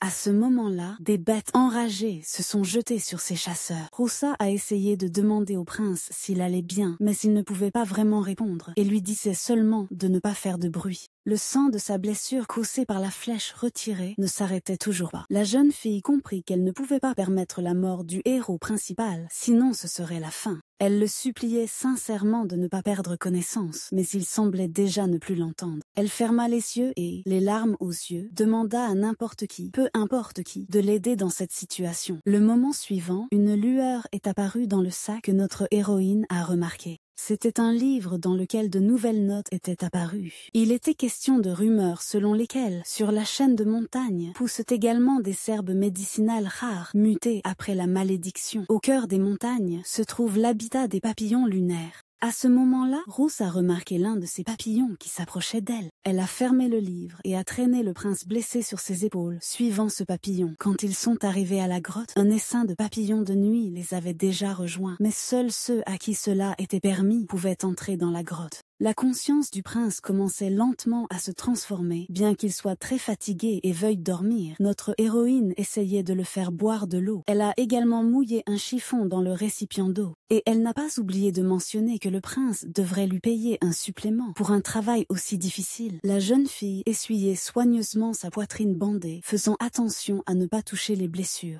Rosa ne comprenait pas pourquoi les méchants avaient utilisé une flèche empoisonnée, car maintenant, le déroulement des événements serait retardé. Après avoir lavé tout le corps du prince et l'avoir traité, notre héroïne s'approcha de son pantalon. Cependant, c'est précisément à ce moment-là que le prince se réveilla et l'attrapa par la main. Il prit de l'eau chez elle et but, regardant autour de lui avec intérêt et se demandant où il se trouvait. La jeune fille fit semblant de ne pas l'entendre et lui proposa de goûter du patate douce. C'était la première fois qu'il voyait ce genre de nourriture. Il ne savait même pas s'il pouvait la manger. Rose rit et lui expliqua que c'était un tubercule qui, une fois mâché, avait un goût tout à fait agréable. Enfin, le prince a pris une bouchée de patates douces et son visage exprimait l'admiration pour le goût de ce produit. Il a répondu à la jeune fille que le goût était tout à fait bon, bien qu'elle ait vu que le prince appréciait la dégustation. Il était curieux de savoir comment il était resté en vie et comment il avait atterri à cet endroit. Le prince savait qu'il avait été touché par une flèche empoisonnée et avec un poisson auquel il n'avait pas de résistance. Il ne comprenait pas si cette femme de chambre était une alliée offerte par Dieu ou un ennemi incroyablement perspicace. Comme toujours, Rosa a adopté son style de conversation et a commencé à débiter des absurdités absolues sur toute cette histoire. Le prince l'a interrompue. Elle, à son tour, lui a proposé de goûter les baies en dernier lieu. Le prince voulait croire que notre héroïne serait son allié, car il considérait autrefois sa nourrice comme une alliée. Il a déjà tellement enduré et ne peut toujours pas se ressaisir, car on ne peut faire confiance à personne.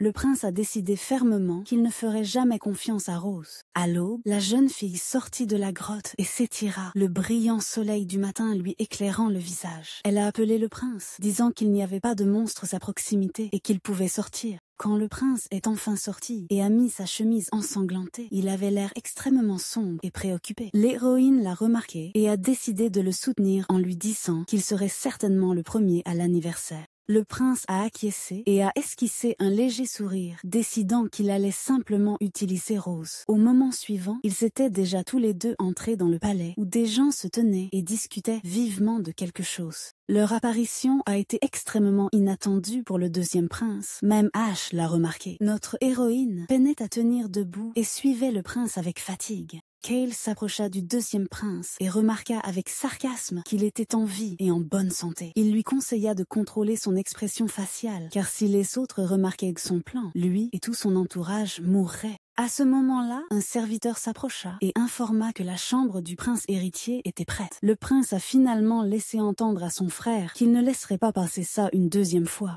Le serviteur a informé l'héritier que le valet pour le bain allait bientôt arriver. Rosa voulait laisser le prince héritier pour aller dans la pièce voisine. Mais il lui a dit de rester ici et de ne pas partir. Le prince lui-même a commencé à déboutonner sa chemise sale. Il ne voulait pas rester dans la pièce avec des serviteurs étrangers qui pourraient lui nuire. La jeune fille a réalisé qu'elle devrait laver le prince elle-même, mais elle ne l'avait jamais fait. Cependant, elle a fait une touffe et retroussé les manches de sa chemise pour se préparer à faire la lessive. Mais le prince l'a chassé en disant qu'il se débrouillerait tout seul. Après s'être lavé, ils se tenaient tous les deux dans la salle solennelle et la jeune fille comprenait qu'il ne voulait pas qu'elle parte à cause de la menace pour sa sécurité. Rose a également remarqué que seule Kayla portait des vêtements aussi simples et peu remarquables ici. Le prince héritier, qui montera plus tard sur le trône, cet homme arrogant, troisième fils de l'empereur et enfant de l'impératrice traîtresse. Cette position ne confère pas tant de pouvoir. En plus, selon les rumeurs, sa réputation n'était pas très bonne. Celui qui était habillé plus somptueusement que tous les autres avait le plus de pouvoir. C'était le prince Jeremy Forrest qui, grâce à sa pacifisme et sa noblesse, était beaucoup mieux adapté au rôle futur d'empereur. Kael a remarqué comment l'héroïne regardait le premier prince et lui a demandé à nouveau si elle commençait déjà à regretter. Le prince continuait à se réjouir et à dire que Rose voudrait sûrement prendre le parti du premier prince et non du sien. Notre héroïne niait cela à son tour, et alors le prince dit que si elle le trahissait, elle ne devrait pas attendre de clémence. Auparavant, en entendant ces mots, Rose tremblait déjà de peur, mais maintenant, elle retira brusquement sa main et se détourna du prince, se surprenant à penser qu'elle avait failli lui caresser la tête. En un instant, le pape est sorti avec un bâton doré et a commencé à prêcher sur la sanctification de l'Empire. Tout le monde applaudissait et criait de joie, mais notre héroïne se sentait mal à l'aise à ces paroles. Elle tremblait. Ce père avait les yeux dorés et son regard était redoutable et oppressant. Enfin, après les paroles du père, tous se rassemblèrent autour d'une grande table. Le premier prince décida de demander à notre héritier pourquoi cette fois-ci il avait emmené une jeune fille avec lui au lieu d'un chevalier. Mais Kael se contenta de faire un geste de la main. Le premier prince a insisté pour en parler, car la jeune fille était précisément celle qui prenait soin de son cher frère. La jeune fille a décidé de soutenir la conversation avec Jeremy. Il a supposé qu'elle était présente aujourd'hui en tant que dame. Rosa a expliqué qu'elle était venue ici, non pas en tant que dame, mais en tant qu'assistante de son Altesse le Prince. Donc, elle a demandé à ce qu'on lui parle de manière moins officielle. Le premier prince, quant à lui, ne pouvait pas comprendre quelle fille était enfin autorisée à être près de Kael. L'héritier, quant à lui, se contenta de sourire. Il expliqua qu'il devait emmener quelqu'un avec lui, car quelqu'un d'autre lui envoyait constamment des invités. À ce moment-là, Lucas Tianel, enthousiaste, prit la parole, se présentant pour la première fois à Kael. Notre prince a supposé que ses compétences en tir étaient aussi bonnes que ses compétences en escrime, mais l'autre a déclaré que les rumeurs étaient exagérées. Le prince, à son tour, a méchamment remarqué que ce n'était pas le cas, car Lucas pouvait facilement atteindre l'épaule de sa victime la nuit en se faisant passer pour lui. Dès que la tension à la table était à son comble, l'empereur lui-même est entré. Il s'est assis à la tête de la table remplie de plats. Notre héroïne se souvint que dans le roman, l'empereur n'apparaissait pas personnellement, car les événements étaient décrits après sa mort. Elle a remarqué qu'il avait l'air un peu fatigué maintenant, comme s'il avait mal à quelque chose. L'empereur a proposé à tous de manger tranquillement et a remarqué qu'il y avait quelqu'un à table qu'il n'avait pas vu auparavant. Notre héroïne s'est levée de sa place et a salué l'empereur, se présentant comme Rose Stanley de la famille du baron Stanley. L'empereur a noté qu'elle avait perdu ses 2 parents lors de l'épidémie précédente. Il ne connaissait pas ses difficultés dans sa vie, donc il n'a pas pu aider. Notre héroïne a simplement souri avec perspicacité et a remercié l'empereur pour sa miséricorde envers les affaires de la périphérie du fief. L'empereur était flatté et à son tour s'est enquis s'il y avait eu des difficultés lors de la chasse.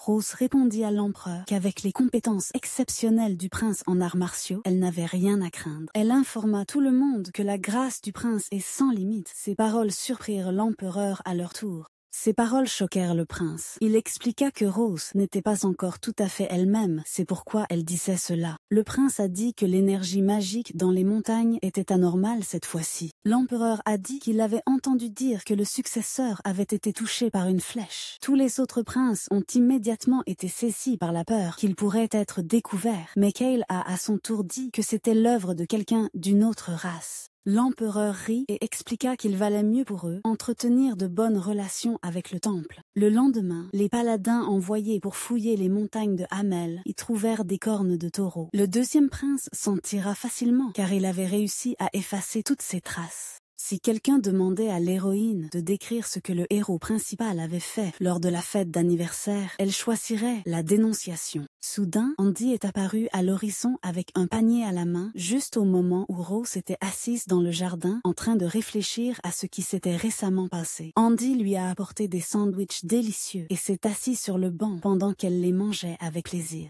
Rose était tellement plongée dans ses pensées qu'Andy ne savait plus quoi faire. Il a alors essayé d'attirer l'attention de l'héroïne en faisant la moue. Au moment suivant, elle lui a donné un coup sur le front et s'est éloignée, puis a commencé à s'excuser d'avoir agi ainsi car il l'avait effrayée. Andy s'est plaint que Rose ne s'amusait pas du tout avec lui à cause de ses pensées. Elle lui a expliqué qu'elle réfléchissait à savoir si le destin était prédéterminé. Andy, à son tour, changeant à nouveau de regard, a déclaré que le destin est absolu. Cela a surpris la jeune fille. Il lui a expliqué qu'il ne faut pas changer ce qui est destiné par le destin, surtout pour une personne ordinaire. Andy s'est redressé et l'a appelé à le suivre, puisque la jeune fille avait fini de manger. Il l'appela sotte et Rose courut derrière lui dans le couloir du château. Le garçon aux cheveux roux lui expliqua que c'était le contenu des écritures sacrées que tous les habitants de l'Empire connaissaient. Mais Rose ne se rendit pas et se précipita à nouveau après le garçon, désireuse d'en apprendre davantage sur l'absolu du destin. À ce moment-là, une servante sortit d'un coin et quelqu'un la poussa très fort dans le dos. C'est ainsi que la servante trébucha et sa soupe s'échappa de ses mains, se répandant tout autour. La jeune fille, avec son plateau, est tombée par terre, juste devant les pieds de Rosa. Les larmes ont coulé des yeux de la servante. Elle a taché le tablier de notre héroïne et regardait avec crainte les autres servantes qui l'avaient poussée. Rosa, à son tour, a tendu la main à la servante en pleurs, lui demandant si elle s'était fait mal. Elle l'a appelée Darcy et l'a envoyée se reposer, prenant sur elle-même le nettoyage. La jeune fille a remercié notre héroïne et s'est traînée tristement dans sa chambre pour se reposer.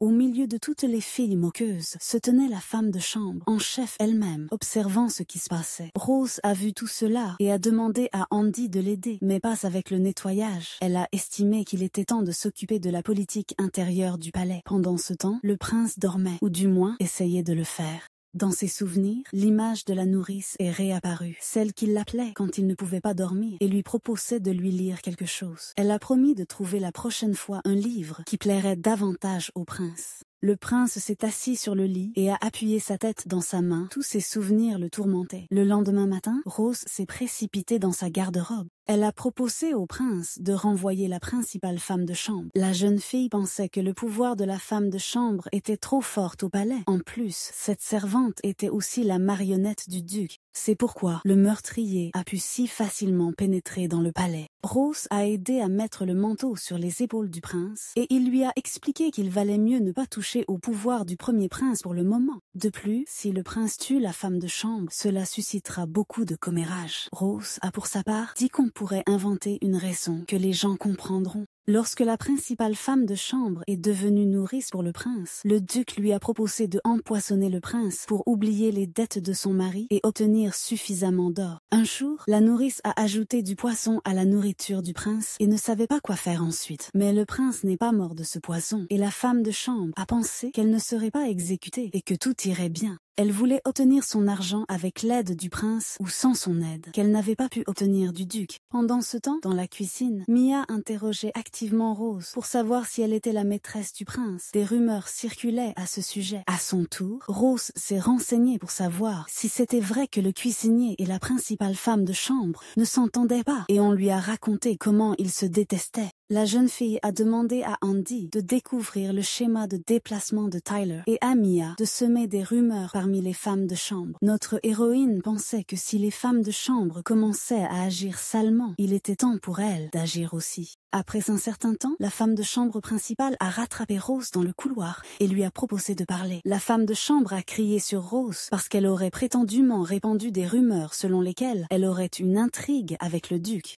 Rose a feint la surprise. Comme si elle entendait cela pour la première fois, elle a fait semblant de ne pas comprendre qui aurait pu répandre de telles rumeurs. Cela a encore plus irrité la femme de chambre, et elle a explosé en criant que maintenant, à cause d'un enfant illégitime, elle doit déjà surveiller attentivement ses paroles. Rose l'a prise au mot et a essayé de l'interroger sur cet enfant illégitime. Tout cela a fait rire notre héroïne. Elle a sarcastiquement noté que le duc lui avait déjà donné du poison et lui avait ordonné de tuer le prince, mais elle est toujours en vie. Ce comportement a irrité la principale servante et elle a frappé Rose de toutes ses forces, la faisant tomber par terre. À ce moment-là, le cuisinier, la femme de chambre Darcy et un autre jeune homme sont sortis du coin. Notre héroïne s'est mise à pleurer de manière théâtrale et a essayé de demander grâce à la principale femme de chambre, disant qu'elle ne voulait pas mourir. La femme de chambre principale a essayé de soulever Rose par le bras, mais elle a continué à crier qu'elle ne savait pas que la femme suivait le duc. À ce moment-là, le prince et l'officier Ryan s'approchèrent de la scène qui se déroulait. La principale femme de chambre a été ligotée et Rose s'est tenue aux côtés du prince pour expliquer que devant lui se tenait un criminel qui avait l'intention de commettre un crime horrible, tuer le prince. Pendant ce temps, Andy a amené une autre femme de chambre qu'il avait préalablement nourrie avec de la poudre d'arbre. Elle a dit que si elle aidait la femme de chambre principale à tuer le prince, cette dernière lui fournirait une potion pour sa mère malade. Notre héroïne a souligné à son tour que la femme de chambre aînée essayait ainsi de s'enrichir grâce au prince et aux autres à cause de l'argent. Tous les domestiques dans le couloir ont compris que toutes les femmes de chambre mouraient simplement parce que la nourrice les manipulait. Rosa a joué toute une tragédie là-dessus. Elle pleurait et reprochait à la femme de chambre comment elle pouvait vouloir tuer celui qu'elle avait élevé.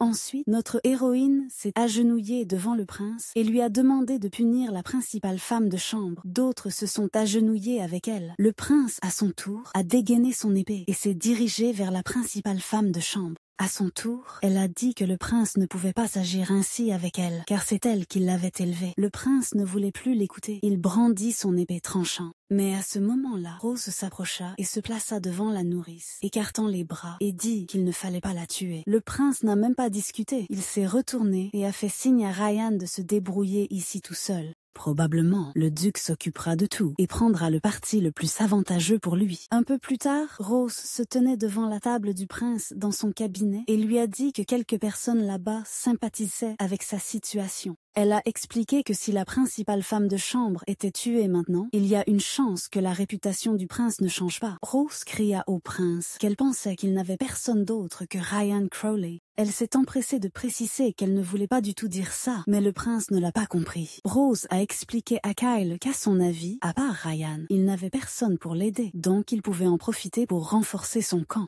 Le prince semblait intéressé par ses paroles et lui demanda de raconter plus en détail. Elle lui demanda de s'asseoir à table, lui versa du thé dans une tasse et souffla dessus. Elle expliqua que le monarque était la feuille de thé et le peuple était l'eau. Et quand il y a de l'eau, la feuille de thé peut bouger. Mais quand il n'y a pas d'eau, la feuille de thé s'arrête, incapable de faire quoi que ce soit. Le prince a entendu cette métaphore pour la première fois de sa vie. Soudain, Kael se leva et se pencha au-dessus de la table devant le visage de Rose. Il a dit que si Ryan était de son côté, alors de quel côté elle était? L'héroïne a immédiatement répondu qu'elle était du côté du prince. Raphael Crowley, après le départ de notre héroïne, a demandé au prince s'il lui faisait vraiment confiance. Le prince a répondu qu'il ne lui faisait pas du tout confiance, c'était tout simplement impossible. Ryan s'inquiétait, que ce soit la mort ou la trahison. Si le prince perdait à nouveau son homme, que deviendrait-il? Pendant ce temps, la principale femme de chambre était assise dans la cellule et rongeait ses ongles de colère. Elle ne comprenait pas comment le prince avait pu agir ainsi avec elle. Devant elle, dans sa capuche, Rose apparut et lui demanda si elle s'était calmée. La femme de chambre, en colère, se précipita vers la grille, mais notre héroïne eut le temps de lui couvrir la bouche de sa main. Elle a menacé la femme de chambre en lui disant que si elle ne se calmait pas, elle ordonnerait aux gardes de l'exécuter sur le champ. Rosa voulait savoir qui elle était et la femme de chambre lui a raconté qu'elle avait rencontré un jour une jeune fille en pleurs dans la rue, assise par terre. La femme de chambre a dit à la jeune fille en pleurs que c'était le palais du prince héritier et elle l'a supplié de l'emmener avec elle pour travailler. La femme de chambre principale a décidé qu'elle pourrait utiliser la jeune fille et l'a emmenée avec elle au palais. Elle savait que cela lui serait certainement utile et servirait. La femme de chambre pensait qu'il n'y aurait rien de terrible à ce que Rose ne soit pas elle-même, car de toute façon, elle devrait mourir. Soudain, la femme de chambre se mit à crier à nouveau, car elle pensait que Rose l'avait tout simplement trompée avec le prince héritier. La femme de chambre aînée a dit que le prince héritier a moins de pouvoir que le duc. Rose sortit des livres de sa cape que le prince lui avait dit d'étudier. Il s'agissait des livres que la nourrice lui lisait le soir. Elle a laissé des livres à la principale femme de chambre et est partie. Et celle-ci est restée assise près de la grille. Notre héroïne pensait au héros principal. Sa mère avait déjà été exécutée. Est-ce qu'il aurait pu permettre l'exécution de la nourrice qui était près de lui aussi? Rose voulait aussi percer le mystère de ce journal étrange. Elle se demandait ce qui se passerait si elle demandait quelque chose lié à ce monde ou allait pour rencontrer un mage. Soudain, le journal s'est de nouveau illuminé d'une lumière rose et s'est ouvert. Il était écrit sur une race de créatures vénérant les ténèbres. Bien que dans l'ère de la lumière, la plupart des races se soient transformées en bêtes irrationnelles, elle seule a réussi à survivre grâce à sa magie. Cette race était celle des elfes. Les montres qui pourraient montrer où se trouvent les elfes sont apparues immédiatement sur le lit de notre héroïne. Rose a réalisé que le journal répondait seulement aux questions concernant le personnage principal. Elle lui a demandé ce qui était actuellement le plus effrayant pour Kyle Forrest et le livre a répondu que c'était le dragon. La jeune fille a attrapé le journal et a essayé de comprendre quel lien pourrait exister entre Kyle et le dragon. Le journal a expliqué qu'il existe 3 types d'êtres absolus dans ce monde: les dieux, les rois des esprits et les dragons. Après ce qui s'est passé, quoi que Rose fasse, le journal ne s'est pas ouvert. Donc tout ce qui lui restait à faire était de vérifier les livres d'histoire de ce monde et les écritures saintes avant le travail. Les livres disaient que malgré leur immense puissance, il y a beaucoup d'individus qui cherchent simplement du plaisir, ressentant l'ennui d'une longue vie. Rose est entrée dans le bureau du prince avec une pile de documents concernant la répartition du travail des serviteurs de son palais et elle lui a demandé de les vérifier. Il y avait une partie que le prince devait absolument vérifier lui-même. Le prince était surpris que tout cela ait été inventé par Rose elle-même. La partie qu'il devait vérifier était le budget. Le prince examinait attentivement les documents. Kael a signé les documents et les a remis à notre héroïne. Elle a vu la somme énorme qu'il avait allouée. Un peu nerveux, il a demandé à Rose si elle comptait devenir la principale femme de chambre et abandonner son travail de femme de chambre dans ses quartiers. Mais elle a répondu négativement car elle a nommé Mia au poste de femme de chambre principale. Elle était presque folle de joie et ne comprenait pas pourquoi il l'avait promue et non Rose. Notre héroïne a pensé que Mia prenait soin même de l'ancienne Rose, une idiote à qui personne ne prêtait attention. C'est pourquoi elle a pensé que Mia serait excellente pour surveiller les gens et s'occuper rapidement des affaires. Comme prévu, l'évaluation reçue des autres serviteurs était également positive, d'autant plus qu'il n'y a plus de nobles dignes de ce poste dans ce palais. De plus, Rose a argumenté que des rumeurs circulaient déjà à son sujet dans le palais, donc elle ne pouvait pas devenir la principale femme de chambre. Mia s'est penchée vers notre héroïne et a demandé discrètement si elle n'avait vraiment aucun lien avec le prince. Malgré son déni, Mia comprenait parfaitement que Rose avait suffi de dire au prince qu'elle pouvait faire beaucoup de choses pour que le budget apparaisse. Notre héroïne a également déclaré qu'elle était maintenant radicalement différente de la Rose qu'elle était auparavant. Mia a supposé que maintenant, Rose pourrait même devenir l'épouse du prince héritier, mais à son tour, elle a laissé entendre que le prince n'était pas à son goût. À ce moment-là, Mia lui proposa de se marier avec Andy. Rosa fit semblant d'ignorer les paroles de Mia et passa à sa demande. Ensuite, elle s'est adressée au chef cuisinier et a dit qu'il faudrait désormais respecter l'hygiène avant et après le travail, ainsi que procéder au nettoyage de la cuisine. Le cuisinier a expliqué que le prince ne se souciait pas tellement de sa nourriture, car il mangeait tout sans objection, même lorsque la qualité des ingrédients était médiocre. Il demanda de nouveau si c'était bien l'idée de Rose, et lorsque la jeune fille confirma que c'était le cas, il se réjouit et dit qu'il ferait tout comme elle le voulait. Ensuite, Rose se précipita avec une feuille vers Darcy et lui montra. Il y avait un croquis de la tenue. Rose remercia la jeune fille et dit qu'elle n'avait personne sur qui compter. Pendant ce temps, dans le bureau du prince Ryan, il se tenait devant lui avec un rapport. Il a lu tout ce qui concernait la femme de chambre principale et la punition qui lui avait été infligée ainsi qu'à toute sa famille. Le prince se mit à réfléchir. Une nuit, il se rendit dans les cachots pour voir la nourrice d'un tout autre œil. Le prince dit à l'officier qu'on lui avait tout pris, de sorte qu'elle ne pourrait plus lui nuire en aucune manière. Ryan a également informé que l'invité du prince l'attendait déjà dans le salon, et tous deux se sont dépêchés dans le couloir vers l'invité. Ce invité s'est avéré être Ash, assis mécontent parce que le prince était en retard pour la réunion. Il a expliqué à Kayla qu'il était venu au palais pour dire quelque chose de très important. Pendant ce temps, sur la scène de la rue, Mia parlait de la nécessité de repos pour un travail efficace. C'est pourquoi aujourd'hui, pour la première fois, il y aura une journée de congé au palais impérial pendant laquelle chacun pourra se reposer. 2 fois par semaine, ils accorderont des jours de congé au peuple, ainsi que des salles de repos. La foule a éclaté en cris de joie et en applaudissements. Rose se tenait à l'écart et tomba à genoux, ne pouvant pas croire qu'elle ait réussi à écrire une telle merveille.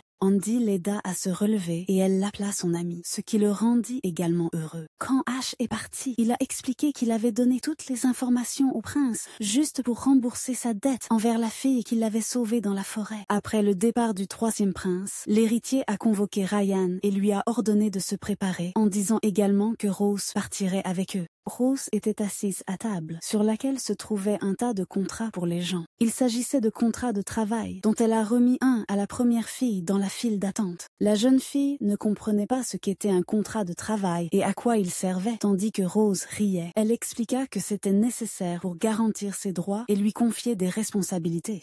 À ce moment-là, Darcy apparut à l'horizon avec un nouveau formulaire. Elle le tendit aux servantes en disant que c'était l'idée de Rose. Elle était fabriquée à partir d'un bon tissu qui ne se froisse pas et ne retient pas la poussière. Et en plus, l'uniforme avait des poches intérieures. Rosa se rendit à la cuisine pour vérifier la liste qu'elle avait donnée au cuisinier la dernière fois. À ce moment-là, le chef est apparu à la porte de la cuisine avec une tête complètement chauve. Il ne pouvait pas porter de bonnet sur ses cheveux épais, car il avait chaud. Alors il a tout simplement rassé sa tête et riait comme jamais. Le chef cuisinier a promis que la nourriture au palais serait meilleure que jamais. En fin de journée, Rose, épuisée, s'est affalée sur le lit. Elle était tellement fatiguée après tous ces jours de travail. Cependant, elle était heureuse, car elle pensait que la vie du prince héritier au palais ne ferait que devenir plus confortable à l'avenir. Le lendemain matin, le prince lui annonça qu'il devrait se rendre à Dessau. Cet empire se trouvait au milieu du désert et n'était pas du tout proche de leur ville. Rose tomba à genoux, essayant de convaincre le prince de la laisser au palais, mais il était inflexible et l'envoya faire ses bagages. Ash racontait au prince que le premier prince refuserait de partir pour Dessau, car il y avait beaucoup de monstres sur le chemin. Peu de temps après, Rose se tenait déjà près du carrosse avec un sac qu'elle avait préparé pour le prince. Le prince pensait alors que le voyage jusqu'à Dessau prendrait environ 10 jours. Rose lui sera-t-elle utile cette fois-ci? Des serviteurs enthousiastes leur faisaient signe depuis le balcon, parmi lesquels se trouvaient Darcy, Mia et même Andy.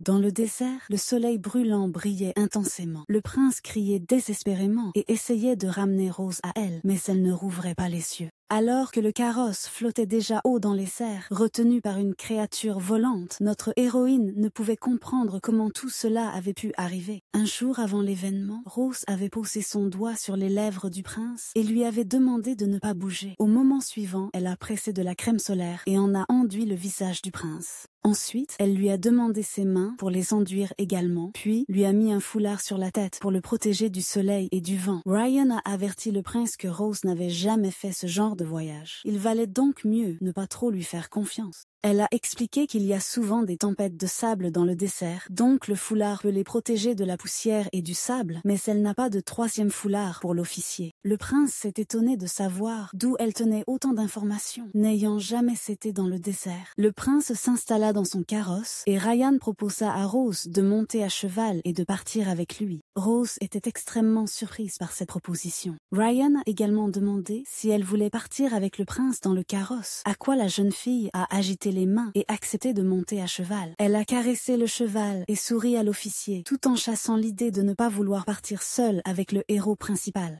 Pendant qu'il approchait du dessert, l'officier demanda à être appelé seulement par son prénom, car ils étaient tous les deux proches du prince. Rose avait l'impression que Ryan se comportait ainsi avec elle, uniquement parce qu'il était amicalement jaloux du prince à son égard. Néanmoins, elle était heureuse d'être appelée proche, ce qui signifiait qu'elle n'était plus n'importe qui. Rose sortit un mouchoir de sa poche pour la tête et le tendit à l'officier qui le mit immédiatement sur sa tête. Elle a dit qu'elle ne l'avait pas donné tout de suite parce qu'elle pensait qu'il avait été un peu rude avec elle. Ryan sourit et pressa le cheval, suggérant à Rose de se tenir plus fermement, car il y a beaucoup de monstres dans les environs. Les monstres. À l'instant suivant, le prince se retrouva suspendu au-dessus du précipice dans la calèche avec Rose, qui ne pouvait plus ouvrir les yeux.